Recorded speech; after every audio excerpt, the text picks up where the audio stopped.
तो कल जो टॉपिक बच गया था उसमें से हम बता रहे थे पोषण। कल के टॉपिक में से हम बात कर रहे थे पोषण के बारे में, है ना। हम बात कर रहे थे पोषण के बारे में, न्यूट्रिशन के बारे में, है ना। और उसमें से ये हम बता चुके हैं कि पोषण क्या होता है ना। फिर बताए हैं कि पोषण दो प्रकार के होते हैं, स्वपोषण, परपोषण। फिर बताए थे कि परपोषण जो होता है वो भी दो प्रकार के होते हैं। उसमें से एक बताए थे मृतजीवी पोषण और एक बताए थे परजीवी पोषण। एक बताए थे मृतजीवी पोषण और एक बताए थे परजीवी पोषण, है ना। और उसमें से यह तो भी कर चुके हैं कि मृतजीवी पोषण क्या होता है। उसमें बताए थे कि जब कोई जीव मृत पेड़ या पौधे से भोजन अवशोषण करते हैं तो उसको बोला जाता है मृतजीवी पोषण, है ना। इसमें एग्जाम्पल दिए थे हम, कवक हो गया, बैक्टीरिया हो गया, प्रोटोजोआ हो गया, यीस्ट हो गया, ये सब प्राप्त करता है मृतजीवी परपोषण विधि से, है ना। और आज इसी की बात करेंगे। हाँ, पोषण दिए थे, इसको करना है किसका बारे में, परपोषण के बारे में। इसको बोलते हैं परपोषण। तो आज थोड़ा सा पौधों में पोषण पढ़ाएंगे, उससे पहले थोड़ा सा कर लेते हैं परपोषण क्या होता है। इसको बोलते हैं पैरासाइटिक न्यूट्रिशन। इसको बोलते हैं पैरासाइटिक न्यूट्रिशन। इसको बोलेंगे क्या, पैरासाइटिक न्यूट्रिशन, मतलब कि परपोषण। तो इसमें क्या होता है, इसमें होता है ये कि जब कोई जीव, है ना, इसमें लिखेंगे वह प्रक्रिया, क्योंकि परपोषण भी क्या है, प्रक्रिया है। बताए थे कल है, प्रक्रिया अलग है, जीव अलग है। तो हम कल बताए थे कि परपोषण हो गया, स्वपोषण हो गया, पोषण हो गया, सब प्रक्रिया है। लेकिन इस प्रक्रिया से जो जीव भोजन ग्रहण करता है, पोषण लेता है, उसको बोलते हैं तो स्वपोषी बोलेंगे या परपोषी बोलेंगे, है ना। या तो मृतजीवी पोषी बोलेंगे, या यहाँ पे लिखे हैं परपोषण। और परपोषण विधि से जो जीव पर भोजन लेता है उस जीव को बोलेंगे परपोषी जीव बोलेंगे, उस जीव को बोलेंगे परपोषी जीव। तो अभी हम लिख रहे हैं प्रक्रिया का नाम, मतलब कि परपोषण के बारे में लिख रहे हैं। तो इसमें लिखेंगे वह प्रक्रिया जिसमें जीव किसी अन्य जीव से, किसी अन्य बोल सकते हैं या दूसरे बोल सकते हैं, वह प्रक्रिया जिसमें जीव किसी अन्य जीवों से अस्थाई, किसी अन्य जीवों से अस्थाई या अस्थाई, अस्थाई या अस्थाई रूप से रहकर पोषण प्राप्त करते हैं, या सीधे भोजन प्राप्त करते हैं, भोजन प्राप्त करते हैं, है ना। तो इसे कहेंगे क्या, परपोषण। इस प्रक्रिया को कहेंगे क्या, परपोषण। अच्छे से सुन लो एक बार फिर से, लिखे हैं वह प्रक्रिया जिसमें जीव किसी अन्य जीवों से अस्थाई या अस्थाई रूप से रहकर भोजन प्राप्त करता है, तो उसे क्या कहेंगे, परपोषण कहेंगे। अब देखो इसका मतलब क्या है। यहां पे लिखे हैं कि प्रक्रिया है जिसमें जीव किसी अन्य जीवों से या तो अस्थाई या तो अस्थाई रूप से रहकर क्या करेगा, भोजन प्राप्त करेगा। अब देखो, तो अगर हम बोलते हैं कि जैसे हम बोलते हैं एक मच्छर के बारे में, तो मच्छर जो, हालांकि खून चूसने वाले मच्छर के बारे में बोल रहे हैं, कुछ देखो दुनिया में मच्छर कई प्रकार के हैं, उसमें से कुछ ही मच्छर ऐसे हैं जो हमारे हम लोग के मानव का खून चूसता है, पशु का खून चूसता है। हर मच्छर खून नहीं चूसता है ना।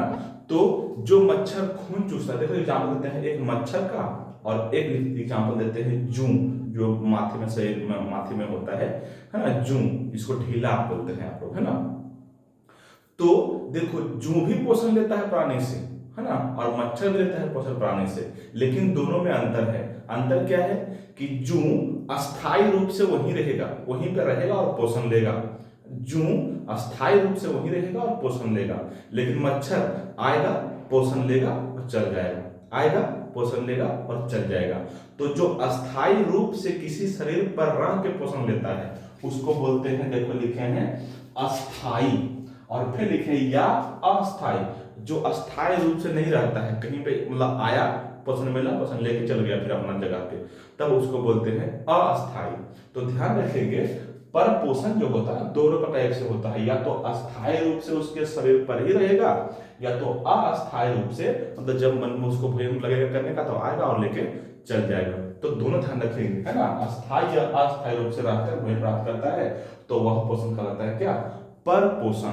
और इसी में अगर हम जोड़ेंगे कि परपोषी जीव क्या होता है, इसी में अगर हम जोड़े कि परपोषी जीव क्या होते हैं, या तो सिर्फ परपोषी भी बोल सकते हैं, परपोषी जीव ना लिख के सिर्फ परपोषी भी बोल सकते हैं, तो वही बोल देंगे कि वह जीव या वैसा जीव जो किसी अन्य जीव से अस्थायी या अस्थायी रूप से भोजन प्राप्त करते हैं, है ना। इसको लिख सकते हैं जो जीव किसी अन्य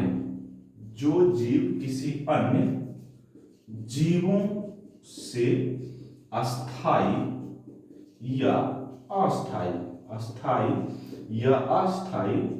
रूप से पोषण प्राप्त करते हैं, पोषण या भोजन ले सकते हैं, भोजन प्राप्त करते हैं, उसे कहेंगे क्या, परपोषी जीव कहेंगे। ठीक है, तो ये दोनों का परिभाषा हम कर लिए और इसको समझ लेते हैं फिर से एक बार।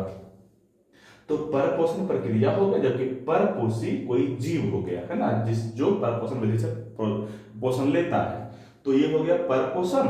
अच्छा, अगर कोई पूछे इसका एग्जाम्पल क्या है सर, तो इसका एग्जाम्पल यहाँ पे कर लेते हैं। देखो, इसका एग्जाम्पल जितने भी जनरली प्राणी होते हैं, है ना, कवक, बैक्टीरिया, प्रोटोजोआ, ईस्ट को छोड़ के, मतलब कि जो मृतजीवी पोषण था उसको छोड़ करके बाकी हो जाएगा। जैसे मान लो यहाँ पे एग्जाम्पल लिखते हैं, एक लिखते हैं अमरबेल, एक लिख रहे हैं क्या, अमरबेल, तो ये हो जाएगा कौन, परपोषी में हो जाएगा।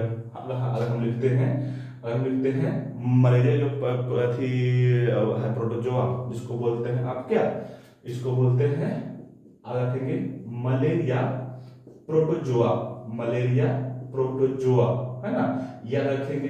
एक आग रखेंगे एंट अमीबा हिस्टोलिटिका, एक आग रखेंगे एंट अमीबा हिस्टोलिटिका, एक आग लिखेंगे एंट अमीबा हिस्टोलिटिका, एक आग रखेंगे यहीं से एंट अमीबा जिंजीवेलिस, एक लिखेंगे एंट अमीबा जिंजीवेलिस, है ना। तो ये सब जो जीव है ये सब होता है परपोषी जीव होता है, जो परपोषण विधि से अपना भोजन प्राप्त करता है ना। अच्छा, ध्यान रखेंगे, मलेरिया प्रोटोजोआ जो है इसको बोलते हैं क्या, प्लाज्मोडियम, इसको बोलते हैं क्या, प्लाज्मोडियम।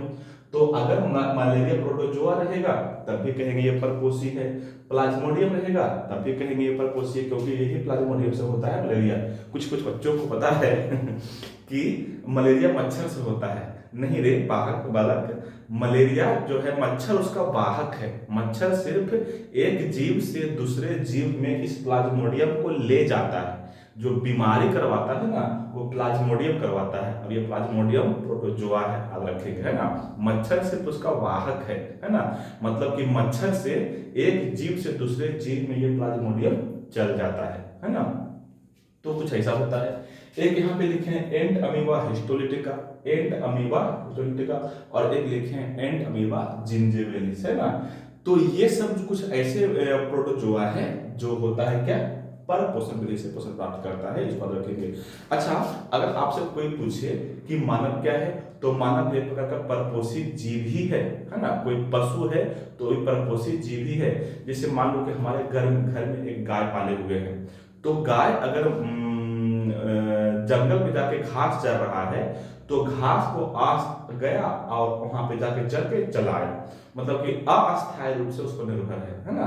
तो गाय भी क्या हो जाएगा, परपोषी ही हो जाएगा, हम लोग भी परपोषी हो जाएंगे, है ना। लेकिन मानव के लिए एक और परिभाषा दिया गया है इसके अलावे, ठीक है, इसको ध्यान रखेंगे परपोषण के बारे में। और अब आते हैं आगे, एक होता है पोषण का ही एक टाइप जिसको बोलते हैं प्राणी संपोषण, एक और होता है इसको बोलते हैं क्या, प्राणी संपोषण, है ना। तो इसको भी ध्यान रखना है, याद रखना है, हो सकता है कि पूछ दिया आपके बोर्ड एग्जाम में। तो एक याद रखेंगे आप क्या, प्राणी संपोषण, एक याद रखेंगे प्राणी संपोषण, हाँ प्राणी संपोषण, है ना। प्राणी संपोषण जो होता है इसमें क्या होगा, इसमें भी वही प्रोसेस है। प्राणी संपोषण जो है इसमें भी वही प्रोसेस है ना।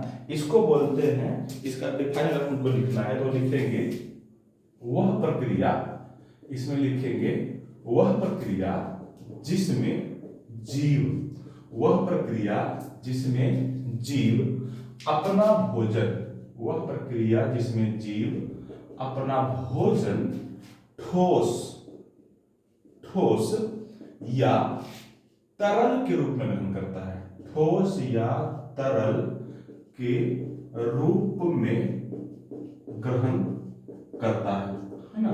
तो ऐसा का पोषण को कहेंगे क्या, इस तरह के पोषण को कहेंगे प्राणी संपोषण, है ना।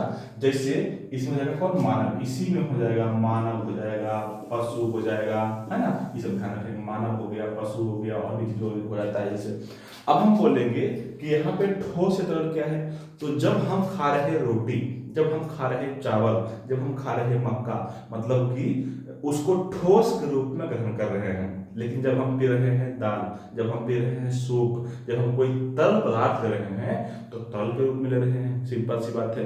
मतलब कि मानव जो होता है मूल रूप से परजीवी ही होता है, लेकिन परजीवी को भी बांटते हैं तो उसमें से आता है परपोषण, तो मानव हो जाएगा कौन, परपोषण। प्राणी संपोषण, मानव हो जाएगा कौन, प्राणी संपोषण जीव हो जाएगा, है ना। और क्यों, क्योंकि ये कैसा भोजन करता है, या तो ठोस के रूप में या तो तरल के रूप में। तो ये सब बात आपको ध्यान रखना है। तो अभी तक हम बताए हैं इसमें मूल रूप से 3 का परिभाषा। एक बताए हैं पोषण का, जिसको न्यूट्रिशन बोलते हैं, फिर बोलते हैं पोषण 2 प्रकार के होते हैं, स्वपोषण, परपोषण।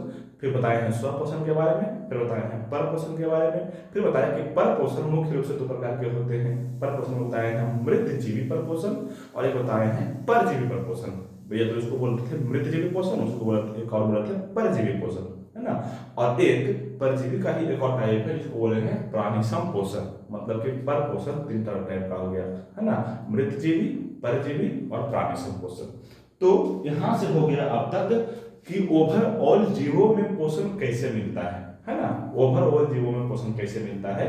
अगर इसको हमको करना है समराइज, मतलब कि शॉर्टकट करना है, तो कैसे कहेंगे कि दुनिया में जितने पौधे हैं, पौधे हो गया, नीलहरित शैवाल हो गया, और एक युगलिना रखेंगे। पौधे, नीलहरित शैवाल और एक युगलिना, ये तीनों करता है पोषण स्वपोषण विधि से, इसलिए इसको कहते हैं स्वपोषी जीव। ये तीनों करता है पोषण स्वपोषण विधि से, इसलिए इस तीनों को कहेंगे स्वपोषी जीव। लेकिन जितने भी प्राणी हैं, जितने भी जंतु हैं, या बोल सकते हैं जितने भी एनिमल्स इस दुनिया में हैं, जितने भी एनिमल्स हैं वो सब पोषण करता है, वो सब होता है परपोषी, मतलब कि किसी ना किसी रूप से दूसरे जीवों पर निर्भर रहता है भोजन के लिए, है ना। इसको कहेंगे परपोषी। परपोषी बांटे हैं इसको 3 भाग में मुख्य रूप से, है ना। एक बोले हैं क्या, एक बोले हैं मृतजीवी, एक बोले हैं परजीवी, और एक बोले हैं प्राणी संपोषण। एक बोले हैं क्या, प्राणी संपोषण। मृतजीवी बोले थे कि जब कोई जीव किसी दूसरे जीव के, दूसरे पेड़ या पौधे या प्राणी से सड़े हुए या सड़े गले पदार्थ लेता है, अवशोषण करता है, तब उसको बोलते हैं मृतजीवी। जैसे हम लिखे थे कवक, जैसे हम लिखे थे बैक्टीरिया, जैसे हम लिखे थे ईस्ट, है ना, जैसे हम लिखे थे प्रोटोजोआ, ये सब हो जाएगा किसका, इसका एग्जाम्पल।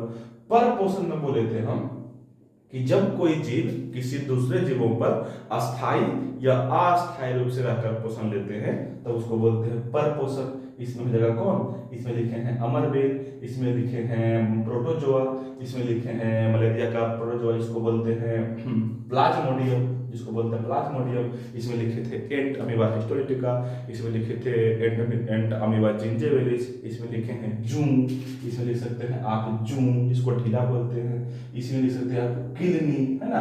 किलनी क्या होता है, कभी देखे होंगे पशुओं के शरीर में बड़ा बहुत चमोकन लटका रहता है, उसको किलनी बोलते हैं। तो अधिकांश आ जाएगा इसमें। और एक बोलते हैं प्राणी संपोषण में कि वैसा पोषण जिसमें कोई जीव या तो ठोस के रूप में या तो तरल के रूप में भोजन प्राप्त करता है, तो उसको बोलते हैं प्राणी संपोषण। जैसे हम लिखेंगे मानव, जैसे हम लिखेंगे पशु, ये हो जाएगा क्या, प्राणी संपोषण। तो ये हो गया इसका समराइजेशन, है ना, सब मतलब कि संक्षेप में ये हो गया। अब सभी में पोषण, और अब आगे करना है हमको किसके बारे में, जो इस टॉपिक का, इस क्लास का नाम देखे थे आप, पौधों में पोषण। तो प्रेम से लगाएंगे हेडिंग, जिसको बोलते हैं आप पौधों में पोषण। हाँ, इसका नाम है पौधों में पोषण, इसको बोलेंगे nutrition in plants. Nutrition in plants, पौधों में पोषण इसको बोलते हैं, है ना। आइए देखिए, शुरू करते हैं। ठीक, तो पौधों में पोषण कैसे प्राप्त होता है, तो इसके लिए सबसे सटीक और सबसे इसका सही जवाब है कि पौधों के पत्ती में होता है, जिसमें होता है, पौधे के पत्ती में होता है क्या, हरित लवक होता है। हरित लवक नाम के होता है वर्णक। हरित लवक नाम के होगा क्या, वर्णक, जिसको बोलते हैं क्लोरोफिल पिगमेंट बोलते हैं, क्लोरोफिल पिगमेंट बोलते हैं, है ना। तो ये हो गया क्लोरोफिल पिगमेंट। और प्रकाश संश्लेषण के प्रकाश की सहायता से, है ना, या तो हो सकता है प्रकाश की उपस्थिति में, हो सकता है क्या, प्रकाश की उपस्थिति में, in the presence of sunlight बोल सकते हैं, है ना, in the presence of sunlight, है ना, बनता है क्या, एक प्रक्रिया होता है, इसको बोलते हैं प्रकाश संश्लेषण। एक प्रक्रिया होता है, इसको बोलते हैं प्रकाश संश्लेषण, है ना। एक प्रक्रिया का नाम है प्रकाश संश्लेषण, जिसको बोलते हैं फोटोसिंथेसिस। तो पौधों में जो पोषण होता है उसका जो प्रक्रिया, जो प्रोसेस है, उसका एक ही प्रोसेस है, जिसको बोलते हैं फोटोसिंथेसिस, प्रकाश संश्लेषण। अब ये कैसे कैसे होता है, इसमें क्या क्या लगता है बनने के लिए, क्या क्या चीजें चाहिए होती है, उसके बारे में चर्चा कर लेते हैं। तो आइए देखते हैं। अब पढ़ना है आपको मूल रूप से क्या, पौधों में पोषण। और पौधों में पोषण कैसे होता है, तो होता है प्रकाश संश्लेषण प्रक्रिया द्वारा, फोटोसिंथेसिस प्रोसेस द्वारा। अब ये फोटोसिंथेसिस होता कैसे है, तो चर्चा करेंगे इसी के बारे में कि फोटोसिंथेसिस होता कैसे है ना। तो आइए बात करते हैं प्रकाश संश्लेषण के बारे में, है ना। बात करेंगे किस बारे में, प्रकाश संश्लेषण के बारे में। चलिए देखिए, देखो इसमें क्या होता है, एक ना पौधा है, एक यहाँ पे मान लो कि एक यहाँ पे है, दे रहे हैं क्या, प्लांट। और प्लांट का सबसे निचला हिस्सा होता है, जो होता है जड़, जिसको आप बोलते हैं रूट, जिसको मूल भी बोलते हैं। तो ये हो गया क्या, रूट। और इसी में जो सबसे पतला भाग होता है, जड़ को निकालेंगे तो सबसे लास्ट में सबसे पतला हो, बहुत महीन होगा, उसको बोलते हैं रूट हेयर। उसको बोलते हैं रूट हेयर। उसको हिंदी में बोलेंगे मूल रोम। उसको हिंदी में क्या बोलेंगे, मूल रोम, है ना। अब इस मूल रोम है कहां पे, मिट्टी में। और मिट्टी में होता है पानी, नमी होता है हल्का हल्का, है ना। तो ये जो पानी मिट्टी में है उसको मूल रोम खींच लेता है पौधे। कैसे खींचता है आपको पढ़ना है, इसी को बताया कैसे खींचता है। तो अब है यहां से कि मूल रोम क्या किया, मिट्टी में जो जल है उसको कर लिया अवशोषित। मूल रोम मिट्टी में जो जल उसको कर लिया क्या, अवशोषित। और एक कोशिका से दूसरी कोशिका, दूसरी कोशिका से तीसरी कोशिका, तीसरी कोशिका से चौथी कोशिका, होते होते होते पहुंच गया ये कहां पे, ये पहुंच गया पत्ती में पहुंच गया। जैसे ये पेड़ है कोई, और पेड़ का कोई ये ब्रांच है, तो इस तरह से पहुंच गया कहां पे, ब्रांच में, जहां पे एक पत्ती कुछ इस प्रकार से है ना। यहाँ पे एक पत्ती है कुछ इस प्रकार से, और इसमें ये हो गया इसका पत्ती। ठीक, अब इस पत्ती में गया कौन, जल। इस पत्ती में कोशिकाओं से होते हुए पहुंच रहा है कौन, जल। मतलब कि सबसे पहला इसमें आएगा कौन, जल आएगा। और ये पत्ती जब श्वसन करता है तो वायुमंडल से लेता है कार्बन डाइऑक्साइड। ये क्या लेगा, कार्बन डाइऑक्साइड, है ना। तो हाँ ठीक है, तो हम बोल रहे थे कि जड़ के मूल रोम से लिया क्या, पौधा जल लिया, और कार्बन डाइऑक्साइड वायुमंडल से लिया क्या, कार्बन डाइऑक्साइड। अब पौधे के पत्ती में दो चीज आ गया, एक आ गया कार्बन डाइऑक्साइड और एक आ गया जल। इसी दोनों की सहायता से होगा प्रकाश संश्लेषण। कैसे, देखो एक रिएक्शन लिखते हैं हम, पहले इसका रिएक्शन लिख लेते हैं। देखो तो हम बोल रहे थे कार्बन डाइऑक्साइड लिया, जिसको CO2 बोलते हैं, और जल का सूत्र होता है आपका H2। जल का सूत्र है क्या, H2O। तो ये दो लिया, और जब प्रकाश रहेगा, जब वायुमंडल में क्या रहेगा, प्रकाश, है ना, जिसको बोलते हैं आप सूर्य प्रकाश, है ना। ऐसा नहीं कि मरकरी का लाइट, ट्यूबलाइट, है ना, बल्ब नहीं, सनलाइट होना चाहिए, सूर्य प्रकाश होना चाहिए। और नीचे लिख देंगे हरित लवक की उपस्थिति में, इसको बोल सकते हैं आप क्या, हरित लवक की उपस्थिति में, है ना। पौधे के पत्ती में होता है हरित लवक, क्लोरोफिल, तो उसके उपस्थिति में, है ना। जब प्रकाश रहेगा और हरित लवक रहेगा तो क्या होगा, ये पत्ती में एक सिस्टम होता है जिससे ये बन जाता है ग्लूकोज, जिसका सूत्र होता है C6H12O6, जिसका सूत्र होगा क्या, C6H12O6। तो ये प्रोसेस होता है, ये होता है क्या, प्रोसेस। इसके अलावा इसमें और बनता है क्या, ऑक्सीजन। इसमें क्या बनता है, ऑक्सीजन भी बनता है। तो इस तरह से हम देखें कि पौधे के पत्ती में हुआ एक प्रक्रिया जिसमें कार्बन डाइऑक्साइड लिया कहां से, वायुमंडल से, जल लिया कहां से, जड़ से, है ना, और किया प्रकाश संश्लेषण और बनाया क्या, ग्लूकोज और ऑक्सीजन। तब हम बोलते हैं कि पौधा गैस के रूप में छोड़ता है क्या, ऑक्सीजन छोड़ता है। ये गैस जो निकल रहा है ना, ये ऑक्सीजन निकल रहा है, यही निकल रहा है ऑक्सीजन, है ना। अब देखो मूल बात यहाँ पे ये है, अच्छा इसको करना है बैलेंस।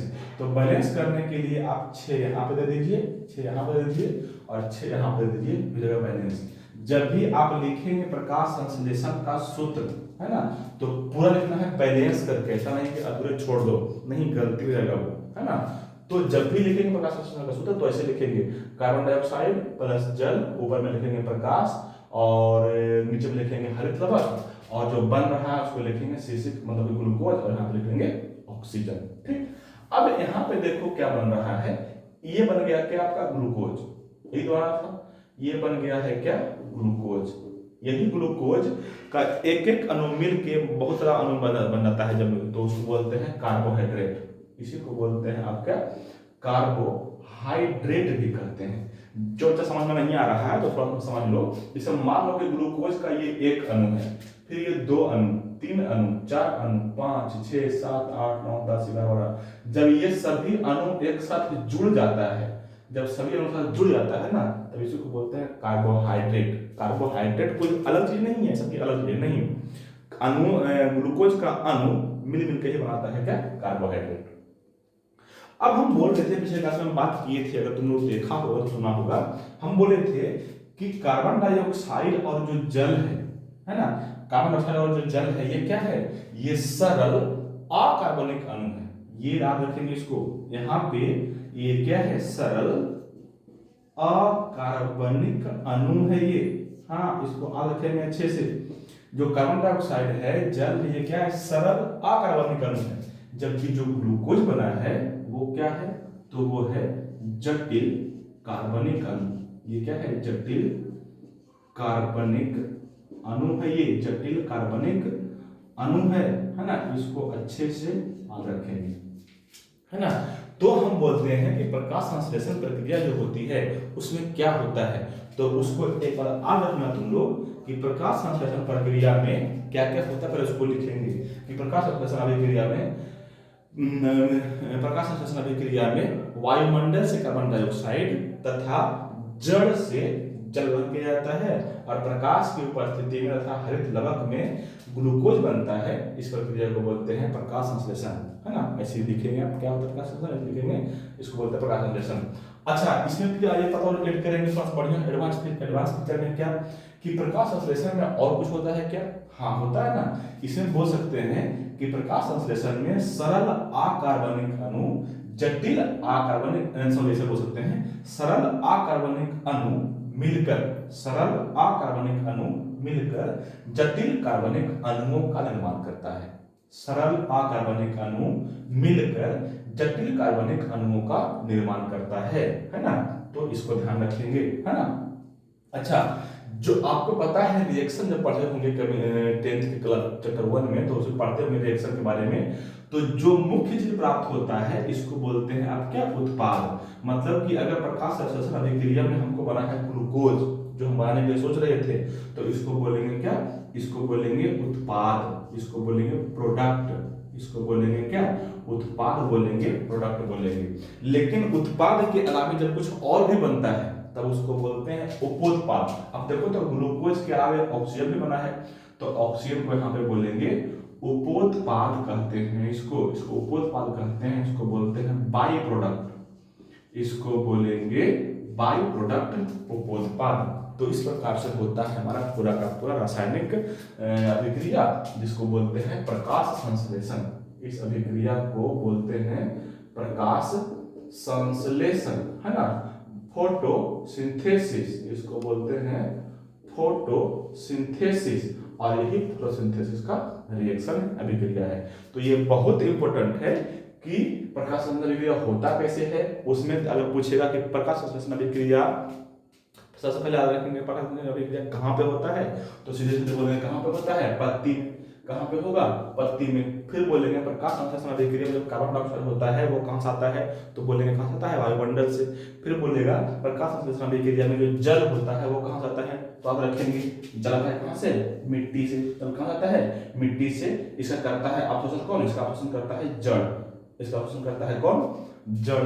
फिर बोलेंगे प्रकाश संश्लेषण अभिक्रिया में क्या आवश्यक चाहिए, तो आवश्यक होता है कौन, प्रकाश, इसको बोल सकते हैं सूर्य प्रकाश। और आवश्यक क्या है, हरित लवक, और आवश्यक क्या है, हरित लवक, इसको बोलते हैं क्लोरोफिल।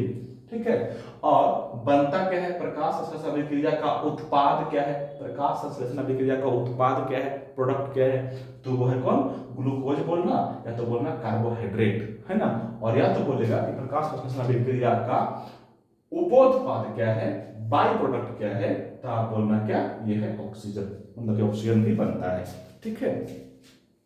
तो इस तरह से होती है प्रकाश संश्लेषण, और ये बन गया ग्लूकोज, और यही ग्लूकोज का क्या करेगा, ये अच्छा बना ये कहाँ पे, पत्ती में। ये ग्लूकोज बना कहाँ पे, पत्ती में। और पत्ती से पूरे मतलब कि पौधे में जाएगा, या तो शाखा हो, या तना हो, या जड़ हो, या फूल हो, या फल हो, पौधे का जो भी भाग होगा वो सब ये ग्लूकोज परिवहन करके जाएगा, और जहां जहां जरूरत होगी वहां पर ऊर्जा बनाएगा। तो इस प्रकार से होता है पौधों में क्या, इस प्रकार से होता है पौधों में पोषण। इस प्रकार से होता है क्या, पौधों में पोषण। कोई बच्चा जिसको लिखना चाहेगा तो इस रिएक्शन को आप लिख सकते हैं, तो दोबारा करके आप देख लेना, है ना। मूल बात इसमें से इतना ही है कि पौधों प्रकाश संश्लेषण होता कैसे है। ठीक है।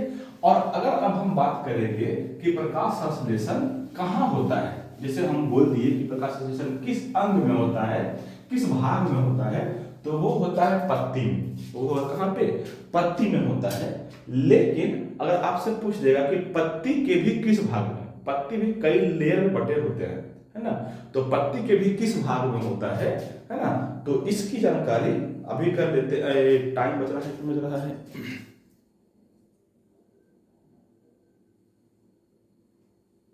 तो इसकी जानकारी अब करेंगे अगले सेशन में, क्योंकि टाइम हो गया बहुत ज्यादा, है ना। तो इसकी जानकारी करेंगे अगले सेशन में। तब तक के लिए bye bye, goodbye, take care yourself.